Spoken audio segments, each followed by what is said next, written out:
Thiruvananthapuram വഞ്ചിയൂരിൽ senior അഭിഭാഷകൻ മർദ്ദിച്ച സംഭവത്തിൽ നിയമ നടപടികളുമായി മുന്നോട്ടു പോകുമെന്ന് മർദ്ദനമേറ്റ അഭിഭാഷക ഓഫീസിൽ കയറി അറസ്റ്റ് ചെയ്യാൻ ബാർ അസോസിയേഷൻ സെക്രട്ടറി സമ്മതിക്കാതിരുന്നതാണ് പ്രതി രക്ഷപ്പെടാൻ കാരണമെന്നും യുവതി കോൺഗ്രസ് അനുകൂല അഭിഭാഷക സംഘടനയുടെ നേതാക്കളാണ് പ്രതിയും പ്രതി രക്ഷപ്പെടാൻ സഹായിച്ച അസോസിയേഷൻ സെക്രട്ടറിയും. അതേസമയം അഡ്വക്കേറ്റ് ബേലിൻദാസ് മുൻകൂർ ജാമ്യത്തിനായുള്ള നടപടി ആരംഭിച്ചതായാണ് സൂചന. വിവരങ്ങളുമായി കമലേഷ് തെക്കേക്കാടുണ്ട്. റിപ്പോർട്ട് കാണാം.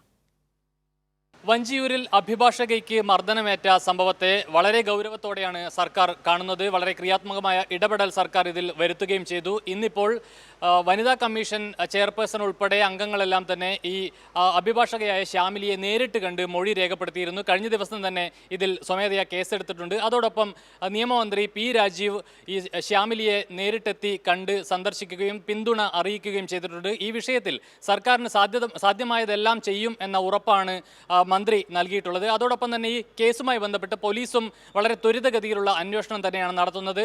ഇന്ന് തെളിവെടുപ്പ് ഉൾപ്പെടെ ഈ ഓഫീസിലെത്തി, അതായത് ഈ സീനിയർ അഭിഭാഷകന്റെ ഓഫീസിലെത്തി ദൃക്സാക്ഷികളുടെ മൊഴി രേഖപ്പെടുത്തുകയും മഹസർ തയ്യാറാക്കുകയും ചെയ്തിട്ടുണ്ട്. അതോടൊപ്പം വി ശിവൻകുട്ടി അടക്കമുള്ള മന്ത്രിമാരും ഈ വിഷയത്തിൽ ഗൗരവത്തോടെ ഇടപെട്ടിട്ടുണ്ട്. ഒരു പ്രധാനപ്പെട്ട വിഷയം എന്ന് പറയുന്നത് ഇതിൽ കോൺഗ്രസ് അനുകൂല അഭിഭാഷക സംഘടനയുടെ നേതാവായിട്ടുള്ള ഈ ബാർ അസോസിയേഷന്റെ സെക്രട്ടറി ഇയാളെ അറസ്റ്റ് ചെയ്യുന്നതിൽ നിന്ന് അതിൽ തടസ്സം നിൽക്കുന്ന ഒരു സാഹചര്യമുണ്ടായി.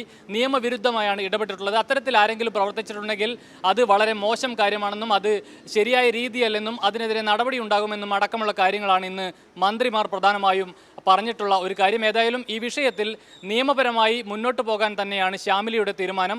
ഒരു തരത്തിലുള്ള ഒത്തുതീർപ്പിനും അവർ തയ്യാറല്ല എന്ന് ഇന്ന് വളരെ വ്യക്തമായി പറയുകയും ചെയ്തു. ഏതായാലും ഈ പ്രതിയായിട്ടുള്ള അഭിഭാഷകനെതിരെ ബാർ കൗൺസിലും നടപടി സ്വീകരിച്ചിട്ടുണ്ട്. ഇയാളെ സസ്പെൻഡ് ചെയ്തുകൊണ്ടുള്ള നടപടിയാണ് ബാർ കൗൺസിലിന്റെ ഭാഗത്തു നിന്നും ഉണ്ടായിട്ടുള്ളത്. ഏതായാലും സർക്കാർ അതീവ ഗൗരവത്തോടെ തന്നെയാണ് ഈ വിഷയത്തെ കാണുന്നത്. അതിനനുസരിച്ച് ഈ അഭിഭാഷക മേഖലയിൽ ഇത്തരത്തിലുള്ള പ്രശ്നങ്ങൾ പരിഹരിക്കുന്നതിന് വേണ്ടി ഏതെങ്കിലും സംവിധാനം ഒരുക്കേണ്ടതുണ്ടെങ്കിൽ അതിനനുസരിച്ചുള്ള തീരുമാനങ്ങളിലേക്ക് സർക്കാർ പോകുമെന്നതടക്കമുള്ള കാര്യങ്ങൾ മന്ത്രിമാർ പറയുന്നു. ഏതായാലും ഈ വിഷയത്തിൽ വളരെ ഗൗരവത്തോടെയുള്ള ഒരു ഇടപെടലാണ് സർക്കാർ സ്വീകരിക്കുന്നത്.